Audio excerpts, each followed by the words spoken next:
name is Kat, and today I will be talking about the books I read in October. So I finished 4 books this month, and I'm pretty happy with that number considering they were quite large books. Like, the shortest one was 470 pages, so each one took some time to get through, but I really enjoyed each one. So let's get into them. So I have here the first 2 books in the Magnus Chase and the Gods of Asgard trilogy by Rick Riordan. Book 1 is The Sword of Summer, and book 2 is The Hammer of Thor, and this one was actually the Booksplosion Book of the Month pick for October. This month, the read-along is sponsored by Disney Hyperion, and I'll go ahead and put all of the details about the live show down below if you want to check that out. The basic setup to this series is that we are following a 16-year-old boy named Magnus Chase who has been homeless. He's been living on the streets ever since his mother died under mysterious circumstances 2 years previously. After this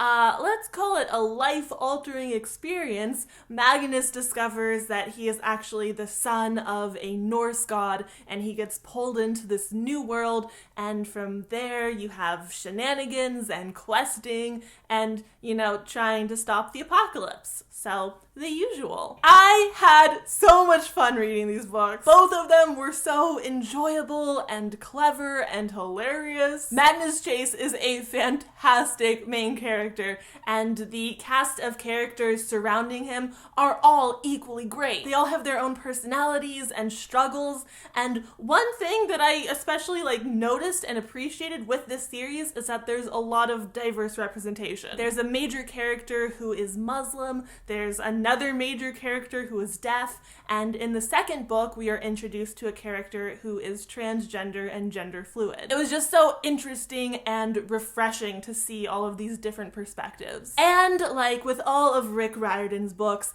the mythology aspect was just on point. The way Rick explores the mythology and introduces it to the reader and plays around with the lore and the history is so good. It's so good. And to answer a common question about these books, this series, no, you do not need to read any other Rick Riordan books in order to read these. There is a tiny bit of crossover, but nothing too spoilery or where you feel like you're missing backstory or you're confused or something. Nothing like that. These books are fairly self-contained. I do still recommend those other Rick Riordan series because they're great, but if you want to, you can totally start here. And if you've read and enjoyed Rick Riordan's previous series and you haven't started this one yet, I really, really recommend you do because it's fantastic. It has a hilarious first-person narration and a smaller group of core characters like the Percy Jackson and the Olympian series,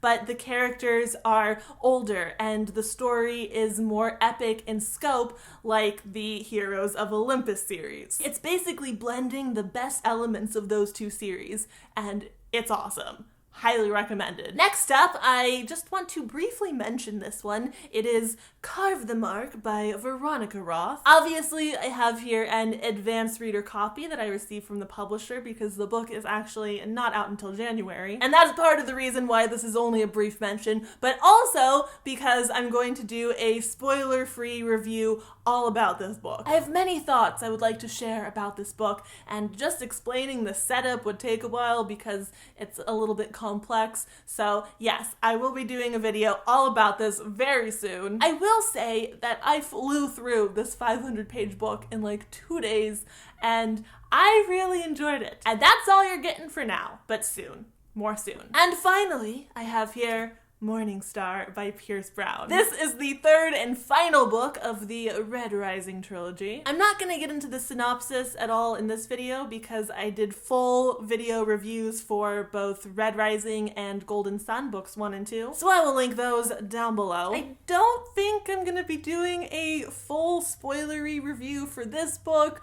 I was planning to, but upon finishing it, I found I just didn't have a ton that I wanted to say. My thoughts and feelings for the series have been very consistent from book 1 to book 3. Overall, I really like this trilogy. I'd give it a 4 out of 5. I gave each book, I think, a 4 out of 5. And as a finale, this book was epic. Like, it fulfilled all of my expectations, and it was very satisfying. But as an installment, I think it was probably my least favorite in the trilogy. I think my favorite would have to be Golden Sun, and then Red Rising and Morning Star are kind of equal. They're all very close in ranking in my mind. I do think that I might have enjoyed this book more if I'd read it closer to when I read the first 2 books, but because it took me so long to get to read in this, I had forgotten some details and I wasn't as emotionally invested as I could have been. But that's not to say that I didn't get emotional while reading this book, because I definitely did. I almost cried several times, like some from sadness and some from happiness. And this was definitely a very gripping and exciting book, especially at the end there. But one thing that I really loved about the first 2 books was the surprise factor. Like,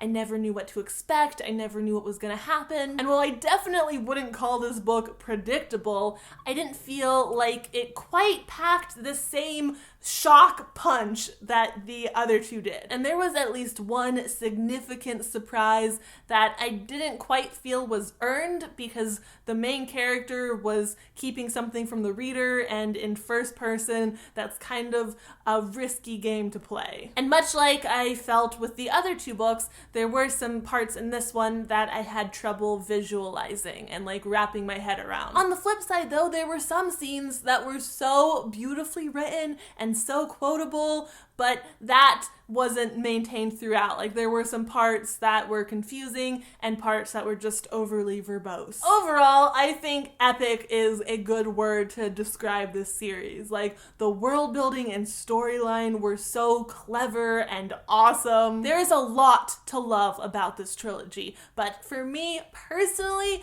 I just didn't quite connect to it enough to give it a full 5 stars. Like, solid 4 stars. For sure. I would still recommend it though, especially if you enjoy epic sci-fi with brutal battles and also clever political maneuvering, because this book, this series, does all of that. I wouldn't recommend this book to younger audiences or to readers who are uncomfortable with a lot of violence and mature language and themes, but I like that kind of stuff, so I really enjoyed it. Like, Sevro is my favorite character. What does that say about me as a person? It was a very entertaining and very thrilling trilogy. All right, that is it. Those are the books I read in October, and that's gonna do it for this video today. I would love to hear from you guys if you've read any of these books, or if you're interested in reading any of these books, feel free to share your thoughts in the comments down below. But yeah, that is it. So thank you so much for watching.